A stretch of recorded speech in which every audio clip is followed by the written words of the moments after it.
Thank you very much, and I want to thank the Matt Patsky and the brilliant panel here for having that conversation. It's absolutely beyond time to do this. So my name's Chip Comins, and I am the chairman and CEO of the American Renewable Energy Institute. I want to shout out to our president, who's sitting back there, Sally Rani, who just flew in from Poland, I believe.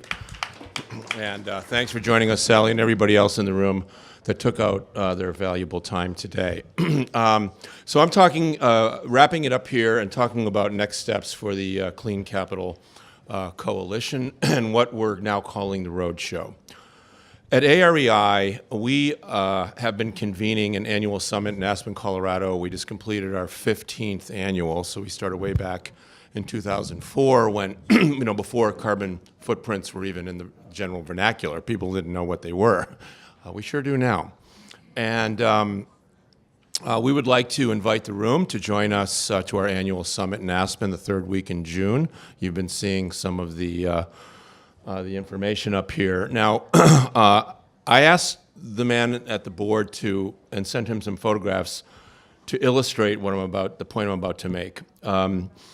We operate in a climate constellation, and the constellation is to connect the dots from the important meetings that we go to here today. How do we take the information that was generated in this room and then take it forward to the next meeting and have it actually make a difference?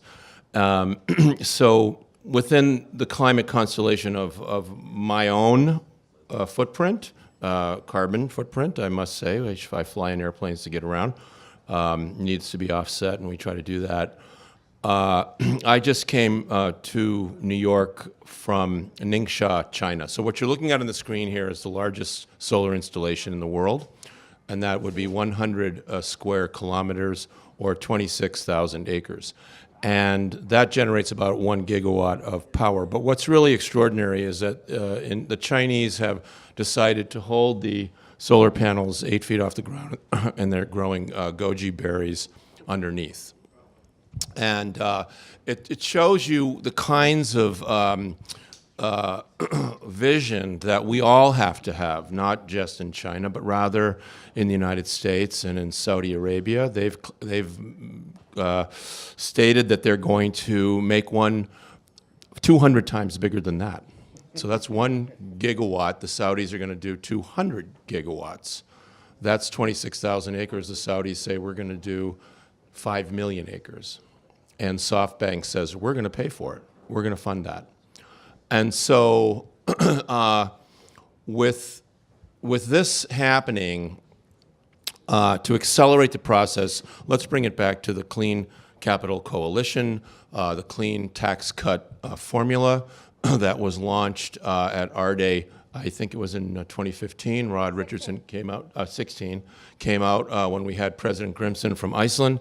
And I'm delighted to see how much interest Rod has been able to generate with all of the colleagues that were here today. Want to talk about the roadshow. So from here, where do we go? Well, actually, the first place we're going to go is to Jens's meeting in Boston, and that'll be in October. It's called Horizon 18, and he's having a major summit there. Everybody should put that on their radar. Take a look at it, Google Horizon 18, and understand what's happening there. From there, it's the Arctic Circle in Reykjavik, where Olafur Grimsson will convene 2,000 people, many world leaders, will come together to talk about the melting ice in the Arctic. And from there, we go to Earth X Mexico, or like we like to say in Dallas, Earth X Mex. And this is an inaugural event, but it is a very important event because it's in Mexico City. That's in the first week of November. On to the World Future Energy Summit in Abu Dhabi, where the sheikhs of Abu Dhabi have determined to start to spend down some of the capital generated from ADNOC and the Abu Dhabi National Oil Company, and they're investing in things like the Asia Infrastructure Investment Bank, the project in Saudi Arabia, the solar project, et cetera. And then on to AREDay Hawaii, that's on the planning boards. That hasn't been confirmed yet, but that'll be in February on the Big Island. the Mauna Loa Hotel, EarthX in Dallas, back to AREDay Aspen. You start to get the picture. There's a constellation, and we would like to include the Clean Capital Coalition. We would like to invite this conversation to be at each and every one of those events. It needs to be there. We need to continue the dialogue so that we can get out of the dysfunction that is paralyzing this world, starting right down the street in Washington, D.C., and that has just got to stop. You know, I am from Colorado. I'm not red. I'm not blue. I'm an independent Coloradan. I like to say I'm green, the color of trees and the color of money in the United States. And that we in Colorado are very proud of the progress that we've made in the last 15 years regarding some very progressive policies around clean energy, the home of NREL, et cetera. So to fix the problem, I posit it's the greatest wealth creation opportunity that will present humanity, period, going from an 80 trillion annual GDP that's based on the extraction and burning of fossil fuels to drive the entire engine, to switching that around to the rapid implementation of renewable, sustainable, and energy-efficient technologies at the speed and scale necessary while simultaneously extracting the carbon from the atmosphere. We need a price on carbon. A clean tax cut can help get us there. It can be a voluntary. It doesn't have to be mandated, but the point is a price point on carbon, one way or the other.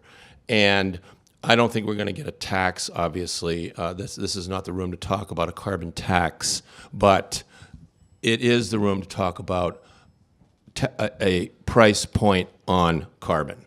It's being internalized by the biggest corporations multinationally in the world.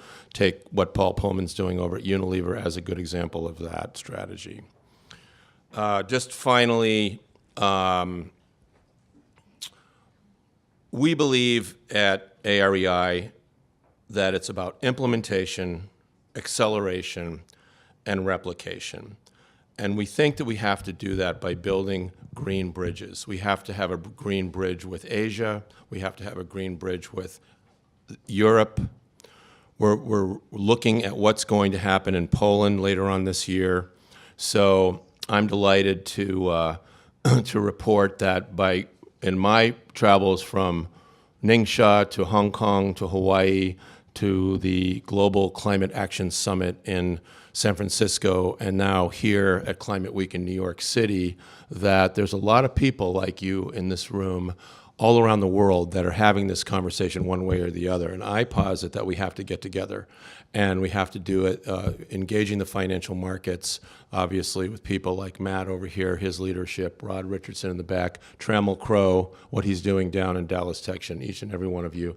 So thank you very much for your leadership. And at this point, I'd like to introduce my colleague from the East-West Institute. And he works very closely with Mr. Perot over there, advancing some of the same kinds of policies. Please welcome William Parker.